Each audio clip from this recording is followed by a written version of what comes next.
Miren, lo que ha dicho el doctor Jaime es supremamente importante. Alguien diría o se pregunta, ¿será que los indicios han desaparecido? No, los indicios no han desaparecido. Que porque no está dentro del artículo 381, porque el 381, del texto de la 906, cuando nos dice sobre los medios de conocimiento, el 382, son medios de conocimiento la prueba testimonial, la prueba pericial, la prueba documental, la prueba de inspección, los elementos materiales probatorios, evidencia física o cualquier otro medio técnico o científico que no viole el ordenamiento jurídico. Pero el 375 sobre pertinencia dice que el elemento material probatorio, la evidencia física y el medio de prueba deberán referirse directa o indirectamente a los hechos o circunstancias relativos a la comisión de la conducta delictiva y sus consecuencias, así como a la identidad o a la responsabilidad penal del acusado. Eso es de trascendental importancia porque un juez, claro, puede condenar con fundamento en indicios, ¿no? Y ahí hay la división, que esa es una operación en la que el funcionario judicial entra a evaluar, pues, de aquel hecho conocido se va a llegar al desconocido. Y entonces, por eso es que cuando se trata sobre los hechos jurídicamente relevantes en el escrito de acusación, tiene que ser el fiscal muy claro en cuanto a la prueba directa, a la prueba indiciaria y los medios de conocimiento. Entonces no se pueden confundir, en ese texto no puede confundir ni mezclar una cosa con la otra, porque hay fiscales que cuando se refieren a los hechos jurídicamente relevantes, pues se refieren a las pruebas indiciarias o a los medios de conocimiento. ¿Cómo así? Pues Pedro mata a Juan, un ejemplo. Entonces, pues tenemos el tipo penal de homicidio, el que mate a otra persona. Un texto, pues lo pongámoslo muy sencillo. Autor, Pedro, porque le produce la muerte a Juan. Son unos hechos muy claramente en los que se dispara arma de fuego, por ejemplo, y le causa el deceso debido a las heridas producidas con el arma de carácter mortal. Pero si María está ahí en el antejardín de la casa y ve saliendo a Pedro huyendo del lugar, pero María no tiene conocimiento cuando Pedro le dispara a Juan, no podemos decir que sea un testigo directo. Ella es un testimonio de inferencia. Va a tomar el testimonio de esa persona en el juicio oral de María para decir que ella vio cuando Pedro huía o salía de la residencia. Pero no podrá decir ella si lo vio disparando esa arma de fuego. María la va a decir a usted allá en el juicio oral sobre los hechos y circunstancias relativas a la comisión de la conducta, que Pedro huía raudamente llevando un arma de fuego. El policía que está en la cuadra de turno ve a Pedro huyendo y le da aprehensión por voces de auxilio de María. Entonces al policial, agente de que hace la captura en flagrancia de delito, en flagrancia, cuasi flagrancia, o flagrancia, véalo como lo quiera ver, pues va a declarar en el juicio cuando Pedro, pues cuando María por voces o gritos de auxilio, y él ve a Pedro y le hace el procedimiento de captura, y en esa captura le incauta un arma de fuego. Mire que todos son hechos que se van concatenando. Entonces, esa arma de fuego se lleva al laboratorio, al Instituto de Medicina Legal para el estudio balístico.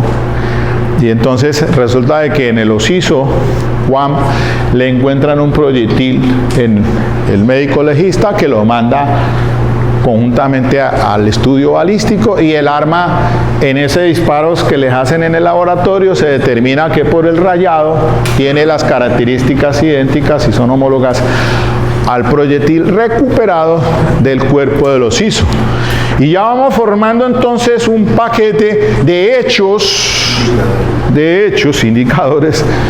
Entonces, pero ninguno de ellos vio cuando Pedro mata a Juan. Eso, estamos en una suma de situaciones. Después hay otro testigo que lleva a la fiscalía para decir que Antonio había escuchado días antes que Pedro había amenazado a Juan de muerte porque le debía una plata. Entonces llevan a Antonio a juicio oral, pues si él no es testigo directo de esos hechos, pero sí es indirecto respecto de lo que escuchó de unas amenazas y que es un posible móvil de la causa por la cual Pedro ultima a Juan. Y se va construyendo una cuestión en el juicio oral, pero todo eso entonces hay que precisamente conocerlo muy bien, y en los hechos jurídicamente relevantes, en el escrito de acusación, el fiscal tendrá que decir: a María la voy a llevar por esto y por esto y por esto, y a fulano de tal por esto y por esto y por esto, pero no mezclar una cosa con la otra, decir es que del testimonio de María infiero que Pedro mató a Juan, que va a decir eso no puede hacer esa conclusión. Tiene una suma de indicios o de hechos indicadores, más propiamente en los términos que ha utilizado la Corte Suprema, hechos indicadores, de los cuales de un hecho conocido llegamos a uno desconocido. Se va construyendo una verdad aproximada, porque no es la verdad real nunca. El juicio es un escenario, una obra de teatro. Eso es tan hermoso que uno vaya y a la defensa la única tarea que le corresponde es generar la duda. Por aquello del artículo 7º del Código Penal le está diciendo que toda persona se presume inocente. Entonces usted en un alegato, como en este caso, no puede decir: voy a demostrar la inocencia de Eduardo. No prometa eso. Nunca diga, vaya a decir, es que porque se presume. La presunción, se presume la inocencia del Señor, no. Entonces, porque en la norma dice: toda persona se presume inocente y debe ser tratada como tal mientras no quede en firme decisión. En consecuencia, corresponde al órgano de persecución penal la carga por eso es hermoso, la carga de la prueba acerca de la responsabilidad penal, autoría, participación, y eso tiene que quedar claramente. Esos son hechos, por eso no son hechos además jurídicamente relevantes. Si la fiscal no entiende qué es coautor, ni qué es partícipe, ni qué es instigador, ni entiende ni qué es un cómplice, pues tiene se le forma un zaperoco ahí, una vaina farragosa que no. Hay escritos de acusación tan farragosos que uno dice: bueno, ¿y de qué es que se va a defender este señor? Yo en este caso le di 10.000 vueltas a ese punto. Decía, pero esto aquí que llegó allá a la residencia, está el señor allí, el señor Eduardo llega en su moto a entregar el producido de lo que ha recogido, 7 de la mañana, 7:30 de la mañana, siempre se reunían a esa hora. Bueno, siga, sí. Que va interesante, a mí me gustaría hacer un alegato de inicio del abogado, porque es que usted ya fue encaminado para donde yo voy, entonces bueno. No lo estoy tratando. Permítame. Y por favor, el doctor Teo toma la intervención. Ahí estamos. Muy bien. Honorable señor juez, esta defensa dentro de este juicio oral y público demostrará dos cosas. Primero, que la Fiscalía fácticamente, desde la presentación del escrito de acusación y más directamente en la verbalización de la misma acusación en sí, no le dio a conocer a esta defensa lo fáctico que desenvolvía este caso y que inmiscuía o vinculaba a mi defendido. Por tal razón, Teniendo en cuenta esa falencia de la Fiscalía General de la Nación, en este juicio oral y público jamás se podrá llegar a producir una condena en contra de mi defendido. ¿Por qué? Porque es que este es un requisito sine qua non, o sea, sin el cual un juicio oral y público, o mejor, dentro de un juicio oral y público jamás se podría llegar a condenar a alguien. Así las cosas, por esta falencia presentada por la Fiscalía General de la Nación, en cuanto a que fácticamente no dio a conocer de forma concreta las circunstancias de tiempo, de modo y de lugar, o sea, específicamente las de modo en que mi defendido participó como coautor en este hecho, entonces pues un juez de la República jurídicamente, o un juez de la República básicamente nunca podrá llegar a condenar a una persona por esa falencia. ¿Por qué? Porque ahí se violó el derecho técnico a la defensa, en el entendido de que no se dieron a conocer esas circunstancias fácticas que ya enuncié y que están enunciadas en el literal H del artículo 8 del Código de Procedimiento Penal, Ley 906 de 2004. Segundo, visto el escrito de acusación, la acusación en sí verbalizada, nos damos cuenta que la Fiscalía General de la Nación y esta defensa, leyendo los elementos materiales de prueba que le fueron descubiertos, vemos que la Fiscalía General de la Nación, con lo que tenía, que no era más que especulaciones. Así que, quedándose este juicio oral y público, no nos llevará a demostrar, o la Fiscalía no podrá demostrar más que lo que dice su testigo, y lo que piensa su testigo no son más que especulaciones. ¿Por qué? Porque acordémonos, señor juez, que dentro del mismo proceso está probado que mi defendido era trabajador del hoyo Oxiso, y que todos los días en la mañana, específicamente a esa hora, mi defendido llegaba a entregarle el dinero que había recolectado el día anterior. Siendo así las cosas, si mi defendido hizo lo que hace normalmente todos los sagrados días, ¿de dónde saca la Fiscalía General de la Nación entonces que mi defendido es coautor? Si simple y llanamente mi defendido llegó a hacer lo que normalmente hacía todos los días. El otro planteamiento que hace la Fiscalía es que mi defendido quedó pasivo y que no hizo nada para defender a mi defendido. Pero es que entendamos, mi defendido no portaba ningún arma para defenderse, ni él mismo ni a su patrón.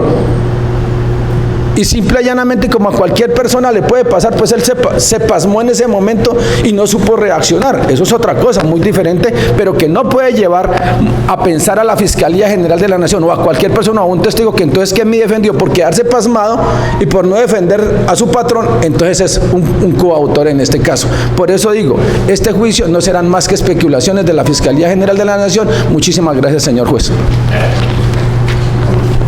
Bueno, ¿ustedes qué opinan de esa hipótesis? Es un buen alegato de conclusión.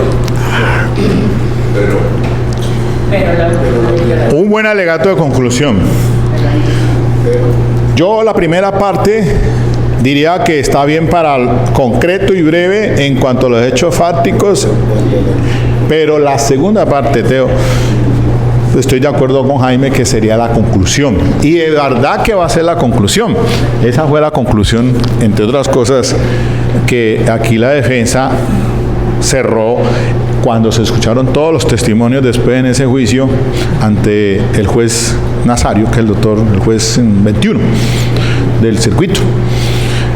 Eso de que se está usted planteando de los hechos fácticos, bueno, esa fue el llamado que hiciera el juez 21 a la fiscal cuando presentó la acusación. Le digo, señora juez, le recuerdo que usted está llevando a ese señor como coautor. Y entonces, como coautor, pues la tarea es doble y le toca hacer un esfuerzo mayor para demostrar. Eso lo dijo el juez. Le dijo, usted escuchen la acusación y verá. Porque hablamos de división de trabajo, de aporte esencial, bla, bla, bla, bla, bla. Todas esas cosas en que en domática las manejamos. Entonces, está bien, me parece, yo también pues comparto con Jaime, que, es decir, esa segunda parte sí para el tema del alegato de conclusión, porque ya lo vamos a hacer aquí también después de que tengamos la oportunidad ya del interrogatorio. pero muy concreto, que no le pase una hipótesis de 3 minutos. Concreto y al grano. Vaya como el dermatólogo, al grano. Ya el señor fiscal no le va a aprobar, señor juez, todo eso que está prometiendo allí. Va a hacer cuenta usted que en el desarrollo del juicio oral transitarán los testigos nada más para hacer suposiciones, ni siquiera indicios, no, suposiciones, conjeturas, y con las conjeturas usted no podrá dictar una sentencia condenatoria. 15 segundos. ¿Qué pasó con eso? 15 segundos, un alegato de apertura. ¿Qué pasó con el sobrino? Pieza en polvorosa y no ha vuelto a ver nada. Bien, entonces, ustedes me permitirán en este momento si paro aquí o si seguimos un rato más con el tema del interrogatorio o lo dejamos para el próximo martes.